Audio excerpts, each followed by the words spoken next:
최백현 교수님 나오셨습니다. 안녕하십니까. 네, 안녕하세요. 네. 자, 요즘 이게 재정 파탄이다 아니다 가지고 또 야당과 용산이 싸우고 있는데. 그것보다도 오늘로서 책 소개는 이제 그만하겠습니다. 아, 넘어갔어요? 예, 넘어갔습니다. 지난 일주 사이에 한 350부가 돌아가가지고 드디어. 예, 그럼 만 250부. 예. 그동안 성원으로 만부를 드디어 목표를 넘겼어. 달성했습니다. 그래서 최소한의 자존심을 확보했습니다. 예, 감사합니다. 이 자리를 빌어서 인사드리고요. 자 다음 주부터 이 책 안 가져오는 거예요. 예.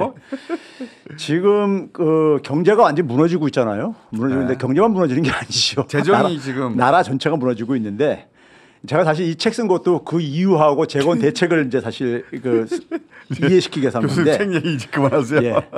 근데 이제 그 지금 이렇게 되게 된 거는요. 우리가 한 2년을 반추해 보세요. 윤석열 정권이 처음부터 국가 운영을 이념, 그것도 철진한 이념으로 국가 운영을 한 거 아니에요. 이념이 제일 중요하다고 그랬잖아요. 그러니까요. 대통령이 갑자기. 예. 그러다가 또 갑자기 무슨 지금 민생인데 이념에 또 이런 얘기를 최근에 또 했어. 자기가 불리하면 또 그런 얘기를 하고 그래. 본인 말로 이념이 제일 중요하다고 그랬다가 한두 달 있다가 누가 이념을 지금 챙기냐고. 그러니까 이게 철진한 이념으로 이걸 국가를 운영을 하니까 사실 예고된 건데 처음에 시작이 그렇게 했잖아요. 탈중국 뭐 반러시아 이렇게 하면서 수출 아작내고 이렇게 가면서 내수 다 붕괴되고 재정 붕괴되고 그랬잖아요. 그걸 아직도 회복을 못 하고 있죠. 예, 근데 이게 경제에서 이분들이 그 철진한 이념으로 가는 게 뭐냐면요. 이게 흔히 이제 우리 사회 속에서 기재부 개혁과 맞물려 있는 문제인데 이게 이런 겁니다. 재정 건전성이라는 프레임을 내세우고 있잖아요. 그렇죠. 예? 문재인 정권에서 재정을 엄청나게 이 적자가 증가하고 막 그랬다 얘기를 하잖아요. 그래서 이제 뭐 재정 건전성을 프레임으로 딱 내건 다음에 그걸 하기 위해서 뭐냐면 국가 지출을 줄여야 되겠다. 최소화시켜야 되겠다. 돈을 너무 많이 정부 썼다. 지출. 그러니까 이거 최소화시켰다 하잖아요. 그럼 정부 지출 줄이면은 세금도 좀 줄일 수 있지 않냐. 예? 그래서 이제 하는데 주로 이제 부자 감세로. 그렇죠. 주로 재벌 자본 감세에 대한 이제 집중적으로 몰아준 거란 말이에요. 그 논리를 우리가 지금 아껴 써야 된다. 아껴 쓰면 세금도 덜 거둘 수 있다. 해놓고 그렇죠. 서민들 세금을 줄여준 게 아니라 부자들 세금을 주로 다 줄여줬죠. 그러니까 정부가 사실 써야 될 돈들이 있는 거잖아요. 시장이 못하는 영역은 정부가 해야 되는 건데 그 지출이 줄어드는 거죠. 그러면 경제가 그러면 이제 이게 망가지기 시작하는 거죠. 경제가 어려울 때 정부 부분 역할을 해줘야 되는데 못하고 있으니까. 그렇죠. 경제가 망가지니까 당연히 세수도 적게 거칠 게 아닙니까? 그렇죠. 이 악순환이 지금 이제 되면서 거죠. 재정 파탄까지 오게 된 건데 일단 수치를 잠깐 봐보세요. 올해 6개월 동안 상반기 동안에 이 재정 동향이 매달 발표되는데 이제 6월 달 것까지 발표되는데 103조 4천억 원이요. 근데 이게 어느 정도 규모냐면요. 6개월에 100조가 넘었으니까요. 근데 이게 뭐냐면 우리나라 역사 속에서 제일 재정 적자가 심했던 때가 2020년 코로나 때. 이때는 뭐 경제가 완전 셧다운 됐으니까 그렇죠. 마이너스 성장하고요. 그때가 1년치가 112조였었습니다. 그러니까 코로나로 역대 재정 적자가 가장 심했을 때에 맞먹는 재정 적자를 전쟁이 난 것도 아니고 코로나가 난 것도 아닌데 반년 만에 지금 달성한 거 아니에요? 그렇죠. 야. 이거 엄청난 의미를 갖고 있는 겁니다. 그러다 보니까 최근에 막 이런 얘기 나오잖아요. 우체국 그러니까 저기 이제 적립금까지 뺏어 썼다 막 이런. 그러니까 한국은행까지 이제 그러니까 마이너스 통장 쓰다 못해 우체국에 이제 그러니까 보험 적립금까지 갖다 쓰고 뭐 이런 거 있는 거지 않습니까? 이런 정권이 없었죠. 역사 속에서요. 그 우체국 적립 뭡니까? 명칭이 뭡니까? 들어본 적도 보험 적립금. 그걸 몇천억 빼다 쓴 거 아니에요? 그렇죠. 정부에서. 아니 한국은행도 그러니까 한국은행 돈도 그러니까 그렇게 뺏어 쓰고 그것도 안 돼가지고 이제 그러는데 근데 앞에 표를 잠깐 저 다시 돌아가 봐 주세요. 이분들이 툭하면 이제 문재인 정권 얘기하는데 25개월이 지났어요. 윤석열 정권에 쓰고서요. 이 재정 적자가 총 270조 됩니다. 270조. 근데 문재인 정권에서 25개월 동안 발생한 게 한 133조예요. 그러니까 2배가 넘잖아요. 2배가 넘는데. 코로나 기간도 꼈는데 여기는. 그렇죠. 그런데 그러면서 되게 문재인 정권을 지금도 그러니까는 똑같은 말을 계속 반복하냐 이거예요. 저는 이 사람 부끄럽지도 않은가 봐. 부끄럽지 않아요. 그러니까 이분들 그래. 이분들은 가짜뉴스거든요. 이거 자기들이 가짜뉴스를 얘기하면서 자기들이 이렇게 속여가지고 집권했잖아요. 똑같은 얘기를 계속해요. 지지자들한테. 그러니까 이분들이 이렇게 분리할 때마다 가는 게 뭐냐면 이 반국가 세력 타령이야. 이제는 이게 뭐냐면 이게 작년에도 있었어요. 반국가 세력 얘기. 있었죠. 종전선언 저기 저 타령하는 뭐 이런 반국가 세력. 문재인 정부 반국가 세력, 그렇죠. 그러니까 야당의 그 반국가 세력이고 그다음에 가짜 뉴스 뿌리는 이게 이제 역사 속 우리 언론들. 역대 현대사에서 보게 되면 친일 독재 권력들이 정권의 위기가 올 때마다 빨갱이 타령하고 그랬거든. 그렇죠. 그러니까 이제 그쪽으로 이제 그러니까는 국민들 시선을 이제 그러니까는 전환시키려고 하는 거죠. 공산 전체주의 하고 그렇죠. 결탁한 반국가 세력. 그렇죠. 교수님하고 접니다. 맞아요. 맞아. 그래서 제가 민주 인권 얘기하면은 제가 그래서 최병원 TV에서 그 얘기를 했어요. 제가 얘기하는 경제 저거에 대해서 네. 불만이 많으신가 본데 공개 토론을 하자. 저 최상목 장관 나오면 내가 공개 토론 해줄 테니까 얼마든지 해달라는데 다시 한번 얘기할게 했어요. 제가 공개 토론 해드릴 테니까 얼마든지. 의원님 반국가 세력이에요. 자, 그다음에 이제 재정을 이렇게 운용하다 보니까 네, MBC 반국가 세력이고. 그렇죠. 여기 겸손을 했는데 반국가 세력이고. 저 이게 앞에 PD들 다 반국가 세력이에요. 실질적으로 경제 운용에 나타나는 현상을 제가 오늘 많이 들은 것보다도 많은 분들이 성장률은 다 가니까는 저 빨간색 수치가요. 빨간색? 성장률입니다. 실질 성장률. 예, 22년, 23년, 그다음 올해 1분기, 2분기요. 올해 1분기, 2분기는 연간 성장률로 환산하는 거예요. 예. 성장률이 실질 성장률이기 때문에 정부 지출도 실질 지출액으로 환산한 거예요. 예. 물가를 그래 가지고요. 그거 봐보세요. 그럼 그림을 보게 되면은 예. 거의 같이 움직이잖아요. 같이 움직이죠. 정부 그렇죠. 지출액이 줄어들게 되면은 같이 타령을 보는데 갈수록 그러니까 그 타격이 심해지는 거야 지금요. 정부 지출 조금만 줄어도 그러니까 경제가 지금 망가지는 민간 거야. 영역도 있고 정부 영역이 있잖아요. 예. 실제 이 경제 성장률에 기여하는 우리 정부는 그걸 까먹고 있잖아요. 그렇죠. 거꾸로. 그래 이걸 통해서 제가 오늘 말씀드리고 싶은 것은 뭐냐면은 이분들은 국가 운영보다도 자기들 사적 이익이 더 중요하신 분들이야.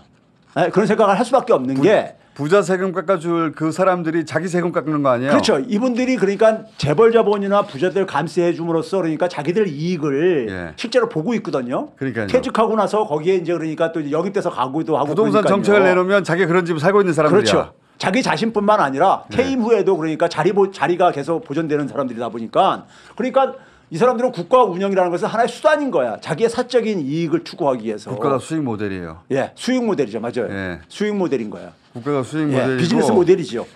그리고 의사결정권을 가져와서 자기 이익에 맞도록 예. 도장을 쾅쾅쾅 찍어서 전체적으로는 국가 경제가 찌그러드는데 자기들은 부자가 되는 거예요. 그러니까 그 국가 경제에 대해서 관심이 없다는 걸 보여주는 거지. 그러니까 국가 운영하면 안 그래서 되는 저기서 거지. 보게 되면요, 1분기에 쫙 올라가죠. 예. 1분기에 되게 왜 올라갔냐면은 1분기 성장률이 좀 높게 나왔었잖아요. 예. 어쨌든 간에 높게 나왔을 때 그 당시 그 연계면 선거가 있었잖아요. 예. 선거를 치르기 위해 가지고 돈 좀 재정을 막 풀었죠. 땡겨 쓴 거야. 돈 좀 풀어줘 그때. 예, 막 땡겨 쓴 거야. 땡겨 쓰다 보니까 2분기에 이제 줄부터 줄여야지. 0.9로 선거 줄어- 끝났으니까. 0.9로 팍. 예, 이렇게 줄어드는 거야. 예. 그러니까 이 양반들은 이분들은 기본적으로 국가가 하나 그러니까 한 사업 모델이야. 사업의 하나 수단인 거예요. 그러니까 비즈니스 모델이라니까요. 그러니까 그다음 넘겨보세요.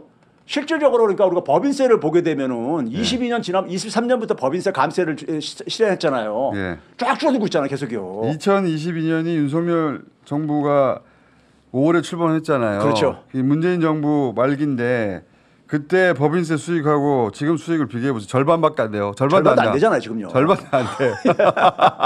이렇게 만들어 놓은 거야. 이렇게 찌그러진 거예요, 다. 예? 이게 결국 뭐냐면 자기들 이익 챙기기 위해서 이런다 그러니까요. 이거예요.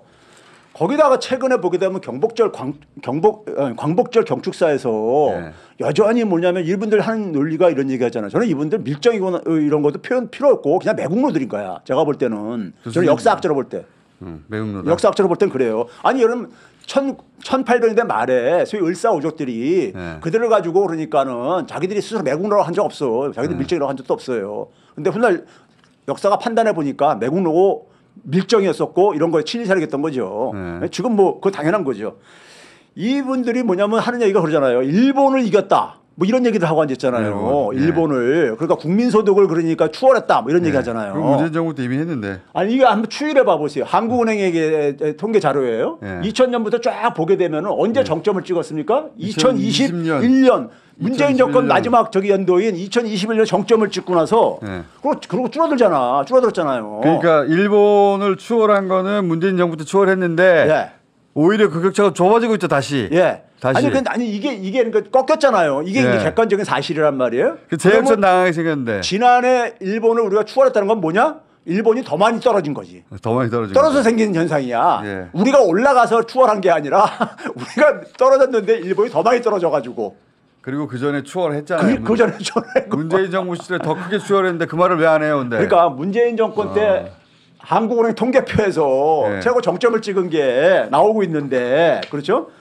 자, 그다음에 이제 문재인 정부는 왜냐면 반국가 세력이거든요. 반국가 세력이 우리 국민 소득을 제일 높여놨어 그때. 이거 반국가에서 찬양하게 되는 거니까 문재인 정권 인정하게 되면 찬양하게 되는 거니까. 그다음에 이제 우리가요. 이제 시간이 별로 없죠. 없어요. 없으니까 이제 여기까지만 하죠. 수출로 넘어가 봅시다. 수출로 넘어가 보세요. 네. 하나 더 넘어가 보세요. 자, 수출을 보게 되면요. 네. 일본을 이제 곧 추월할 거다 이런 얘기를 하고 한단 말이에요. 지금요. 네. 네. 예? 그래서 이제 6개월 차죠 얘기하고 있는데 먼저 이제 이것도 마찬가지로 일본이 아베노믹스가 2013년부터 시작을 합니다. 네. 아베 정권이 2013년부터 시작을 했으니까요.